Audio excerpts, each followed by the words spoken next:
Il était une fois un homme très fier et arrogant nommé Famara. Il était si beau qu'il croyait que sa beauté pouvait lui permettre de séduire n'importe quelle femme de son choix. Il couchait avec de nombreuses femmes et entretenait plusieurs relations en même temps sans se soucier des sentiments de ses femmes. Famara était connu comme un briseur de cœur en série qui jouait avec les émotions de nombreuses femmes, laissant derrière lui une traînée de cœur brisé. Famara se délectait du pouvoir qu'il exerçait sur ses femmes, trouvant satisfaction dans leurs larmes et leur désespoir. Les femmes qu'il laissait derrière lui mettaient souvent en garde les autres à son sujet, mais le charme et la beauté de Famara rendaient difficile pour ses prochaines cibles de résister. Hawa était une femme qui était restée avec lui pendant plus de 12 ans. Famara lui avait promis de l'épouser un jour. Il était même allé jusqu'à se présenter à sa famille, lui assurant qu'un jour elle serait sa femme. Hawa, croyant chaque mot de Famara, avait chassé tous les hommes qui venaient demander sa main en mariage. Elle restait célibataire, espérant épouser Famara, mais ce qu'elle ne savait pas, c'est que Famara n'avait jamais eu l'intention de l'épouser. Il avait décidé d'épouser une femme vierge, ce qu'Hawa n'était pas. Dans l'esprit de Famara, Hawa n'était qu'une femme pour passer le temps, quelqu'un qui répondait à ses besoins sans mériter l'engagement qu'il promettait faussement. Pour Famara, l'idée de s'installer avec Hawa était risible. Malgré toute sa loyauté, ses sacrifices et les années qu'elle avait investies en lui, il croyait qu'épouser une vierge garantirait sa loyauté, sa pureté et sa dévotion, des valeurs qu'il manquait mais qu'il désirait profondément chez une partenaire. Mais ce que Famara ne savait pas, c'est que la vie allait prendre un tournant dramatique. Un jour, Famara annonça à ses amis qu'il était prêt à se marier. Ses amis, habitués à ses manières imprudentes, rirent d'incrédulité, mais Famara était très sérieux. Il commença à chercher une épouse, une femme vierge qui était intacte et innocente, une femme qui serait digne de son nom et de son statut dans la société. Famara était si sûr de ce qu'il voulait, il ne pouvait pas risquer de finir avec une femme qui lui ressemblait. La phobie d'être trompé ou trahi par une femme qui partageait ses propres tendances infidèles le consumait grandement, et Famara n'était pas prêt à endurer une telle vie. Il décida de ralentir son style de vie actuel, espérant trouver sa mariée parfaite. Il coupa toutes les communications avec les femmes de sa vie, y compris Hawa, bloquant ses appels et évitant sa famille. Famara commença à assister aux services religieux, croyant qu'il pourrait trouver des vierges à l'église. Il rejoignit même le groupe de travail de l'église et devint activement impliqué dans les activités de l'église, espérant faire bonne impression. Parmi ceux qui le remarquèrent, il y avait Aminata, une femme calme et bienveillante connue pour sa modestie et sa forte foi en Dieu. Aminata était tout ce que Famara recherchait chez une femme. Elle était une vierge renommée qui était non seulement belle mais vertueuse et profondément enracinée dans les choses de l'esprit. Famara fixa son attention sur elle et commença à la poursuivre avec la même détermination qu'il avait autrefois utilisée pour chasser ses innombrables femmes. Cependant, Aminata n'était pas facilement influencée. Elle avait entendu parler de la réputation de Famara et était sceptique quant à sa transformation soudaine. Famara, voyant son scepticisme, donna la performance de sa vie. Il se présenta comme un homme changé, profondément amoureux de Dieu et déterminé à construire une vie avec une femme comme elle. Il rejoignit le groupe de prière de l'église et passa 21 jours à prier sur une montagne. Pendant cette période, il jeûnait si souvent qu'il commençait à perdre beaucoup de poids. Sa détermination à conquérir Aminata devint le sujet de conversation de toute l'église et beaucoup admiraient sa supposée transformation. Cependant, Famara luttait avec son passé. Il commençait à rendre secrètement visite à ses nombreuses femmes la nuit tout en maintenant son image d'homme réformé pendant la journée. Il était si confiant dans sa capacité à tromper tout le monde, ne sachant pas que la vie avait d'autres plans pour lui. Un soir, après une réunion de prière, Aminata accepta sa demande en mariage. Famara était tellement excité qu'il pouvait à peine contenir sa joie. Il voyait son acceptation comme une victoire, la preuve qu'il pouvait tromper tout le monde et avoir la vie parfaite qu'il avait toujours voulu avec une épouse vertueuse qui lui resterait fidèle pendant qu'il continuerait à mener une double vie. Hawa entendit parler de la proposition et en fut dévastée. Elle avait donné à Famara 12 ans de sa vie pour découvrir par d'autres qu'il était fiancé à une autre femme. Une femme qu'il avait présentée comme vertueuse et digne tout en la traitant comme une marchandise jetable. La trahison était profonde et l'humiliation d'être rejetée si facilement était insupportable pour elle. Déterminée à obtenir des réponses, Hawa appela Famara à plusieurs reprises et réalisa qu'il avait bloqué son numéro. Elle envoya des messages qui restèrent tous sans réponse. Alors un jour, elle décida de le confronter directement chez lui. Quand Famara la vit à sa porte, il soupira de frustration mais la laissa entrer. Hawa, tremblante de colère et de chagrin, demanda « Pourquoi, Famara ? Après tout ce que nous avons traversé, pourquoi me ferais-tu ça ? Tu m'avais promis de m'épouser. Tu t'étais même présenté à ma famille. » Famara, froid et méprisant, s'adossa à son canapé et sourit. « Hawa, dit-il, son ton dégoulinant d'arrogance. Soyons honnêtes, tu n'as jamais été une femme à marier. Tu étais pratique, c'est tout. Quelqu'un avec qui je pouvais m'amuser pendant que je trouvais ma voie. » Hawa haleta, les yeux remplis de larmes. « Pratique ? Après 12 ans ? Après tout ce que j'ai sacrifié pour toi ? J'ai chassé de bons hommes parce que je croyais en tes mensonges. » Famara haussa les épaules nonchalamment. « C'est ton problème. Tu as fait tes choix. Je ne t'ai jamais mis un pistolet sur la tempe. Écoute, j'ai besoin d'une femme qui soit pure. Quelqu'un en qui je peux avoir confiance pour me donner des enfants loyaux. Tu ne corresponds pas aux critères. C'est aussi simple que ça. » Hawa le regarda, incrédule. Ces mots étaient comme des poignards, coupant plus profondément qu'elle ne l'aurait cru possible. « Tu penses que tu es meilleur que moi ? Que tu mérites la pureté ? Alors que tu as été avec d'innombrables femmes, tu es un hypocrite, Famara. » Famara ricana. « Appelle-moi comme tu veux, Hawa.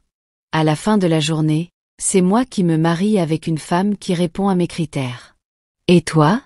Eh bien, tu n'es qu'un chapitre à fermer. » Hawa resta là, tremblante de rage. Elle voulait crier, le frapper, lui faire ressentir ne serait-ce qu'une fraction de la douleur qu'il lui avait causée. Mais au lieu de cela, elle sortit, le cœur lourd et l'esprit brisé. À l'approche du jour du mariage, Famara était au sommet du monde. Il avait tout ce qu'il voulait. Une belle épouse vertueuse, l'admiration de l'Église et une réputation impeccable. Mais ce qu'il ne réalisait pas, c'est que son passé allait le rattraper. Le jour du mariage arriva enfin, et ce fut grandiose.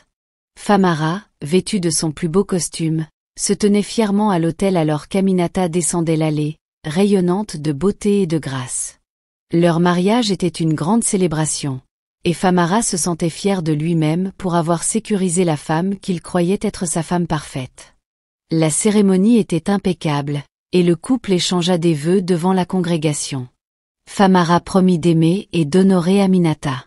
Il trompa soigneusement tout le monde présent, qui croyait que leur union était vraiment bénie par Dieu. Cependant, la nuit de leur mariage, Famara fut confronté à la plus grande surprise de sa vie. Il se réveilla au milieu de la nuit pour trouver sa femme Aminata dormant les yeux grands ouverts. Famara se figea en la regardant, incrédule. Sa femme Aminata restait immobile dans le lit, les yeux grands ouverts mais complètement non réactive, comme pendant qu'il s'amusait avec d'autres femmes, sa femme Aminata restait à la maison, inquiète de savoir où il se trouvait. Une nuit, alors que Famara était sorti avec une certaine femme, il s'effondra sur le sol, inconscient. La femme paniqua et cria à l'aide, attirant l'attention des personnes à proximité. Famara fut transporté d'urgence à l'hôpital, où les médecins effectuèrent plusieurs tests mais ne trouvèrent rien de physiquement anormal chez lui. À la stupéfaction de tous, il se réveilla quelques heures plus tard, confus mais indemne. L'incident le secoua, mais il l'écarta rapidement comme étant de l'épuisement, déterminé à ne pas laisser cet étrange événement l'arrêter. Famara reprit ses escapades. Cependant, la prochaine fois qu'il fut avec une autre femme, la même chose se produisit. Il s'effondra de nouveau sur le sol, inconscient. Cette fois, il mit plus de temps à se réveiller, et la femme avec qui il était pris la fuite, le laissant se débrouiller seul. Famara commença à remarquer un schéma.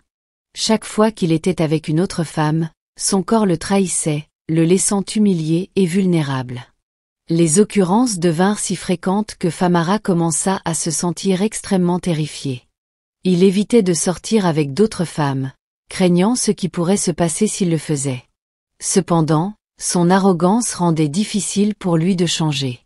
Il se convainquit que tout cela n'était qu'une coïncidence et décida de tenter sa chance une fois de plus. Cette fois, il rencontra secrètement une ancienne amante, déterminée à se prouver qu'il était toujours maître de la situation. Alors qu'ils étaient assis ensemble dans leur chambre d'hôtel, Famara ressentit une vague soudaine de vertige.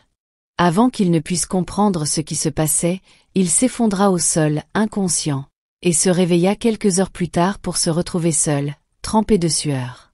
Famara était tellement pétrifié qu'il consulta ses amis, qui furent tous choqués d'entendre ce qui se passait. Ils se demandèrent ce qui pouvait être la cause, et l'un de ses amis, Tinde, lui rappela Hawa.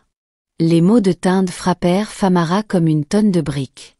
Il n'avait pas pensé à Hawa depuis des mois, la considérant comme un chapitre clos de sa vie. Mais maintenant, son nom apportait une réalisation glaçante. Pourrait-elle être derrière tout cela? Il ne pouvait pas se débarrasser du souvenir de ces derniers mots. Tu penses que tu es meilleur que moi. Tu n'échapperas jamais à la douleur que tu m'as causée. Famara, désormais désespéré, chercha tous les spiritualistes et médecins qu'il pouvait trouver, mais personne ne pouvait lui donner une réponse claire. Chaque fois qu'il essayait d'expliquer sa condition, les gens le regardaient confus, rejetant ses expériences comme étant du stress ou de la culpabilité. Mais Famara savait mieux que ce n'était pas une coïncidence. Il commença à chercher Hawa. Il la chercha partout, et même visita sa maison, mais Hawa était introuvable. Tous ses numéros de téléphone étaient injoignables, et Famara se rendit chez sa famille et réalisa que la maison était vide. C'était si inhabituel, car personne ne savait où il se trouvait. Au fil des jours, la condition de Famara s'aggrava. Il pouvait à peine être autour de n'importe quelle femme, et cela le troublait énormément. Son ami Tinde lui conseilla de se concentrer sur sa femme Aminata, mais Famara était déterminé à trouver une solution à son problème. Il ne pouvait pas supporter l'idée d'être avec une seule femme, et devait faire quelque chose à ce sujet. Il approcha son ami Tinde, qui l'emmena chez une puissante prophétesse, qui le purifia près de la rivière pour chasser toutes les formes de mal de lui. Famara croyait qu'avec cela, son problème serait résolu. Après la purification, il ressentit un sentiment de malaise. Il n'avait aucune idée si la purification avait fonctionné ou non, et décida de le tester par lui-même. Alors qu'il quittait la maison ce matin-là, sa femme Aminata l'avertit d'un terrible rêve qu'elle avait fait. Elle le supplia de rester à la maison, mais Famara était déterminé à satisfaire ses désirs. Il devait savoir si l'étrange incident avait cessé, alors il ignora ses avertissements et se précipita hors de la maison. En chemin, Famara croisa une femme extrêmement belle. Marchant le long de la route, sa beauté était si captivante que Famara ne put résister. Il arrêta sa voiture et lui proposa de la conduire. La femme sourit poliment et accepta, montant dans la voiture. Pendant qu'il roulait, Famara essaya de commencer une conversation, son charme habituel en plein effet. La femme se présenta sous le nom d'Ada. Sa voix était douce, mais ses mots portaient un poids inquiétant. « Vous semblez être un homme qui aime la compagnie des femmes », dit-elle en le regardant, tandis que Famara riait.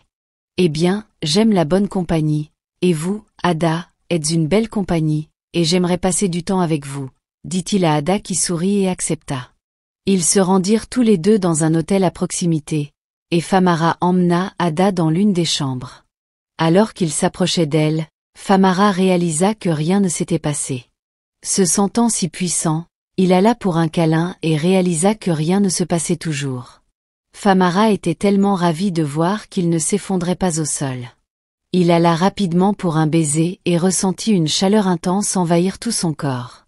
Tout son corps se raidit alors que son cœur battait à tout rompre dans sa poitrine.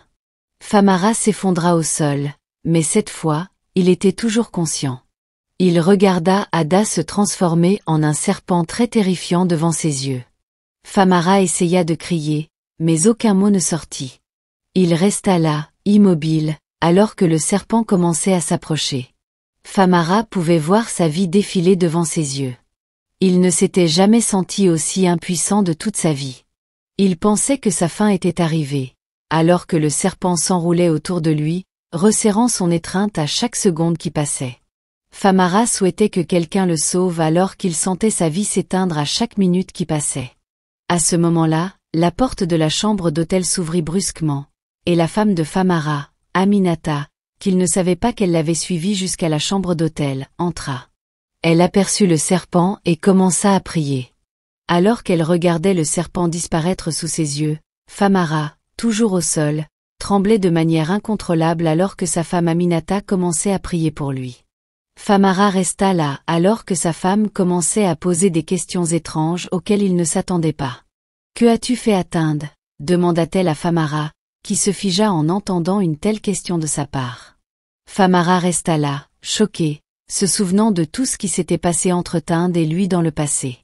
Tout cela s'était passé il y a de nombreuses années, quand ils étaient beaucoup plus jeunes, quand Famara avait couché avec la femme que Tinde aimait de tout son cœur.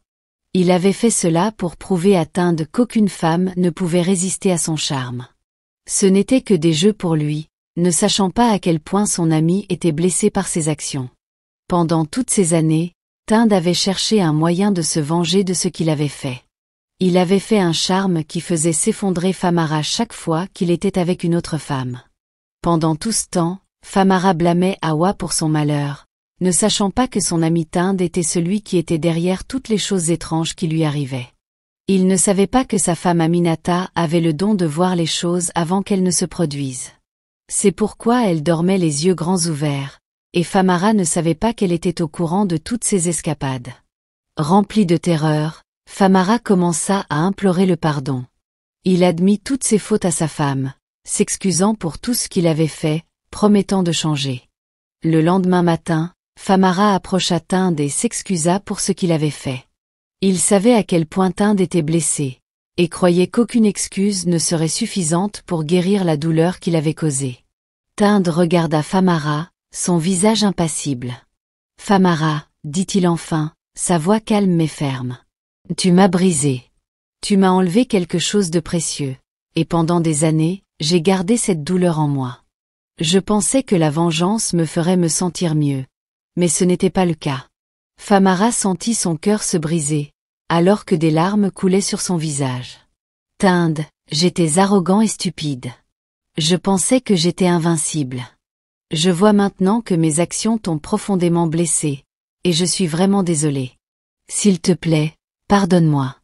Je veux arranger les choses. » Tinde soupira et posa une main sur l'épaule de Famara. « Le pardon n'est pas facile. Mais je ne laisserai pas la haine me consumer plus longtemps. Je te pardonne, Famara, mais tu dois vraiment changer. » Famara, à ce moment-là, prit la décision de changer. Il vit la douleur qu'il avait causée à ceux qui l'entouraient et décida de mener une vie différente.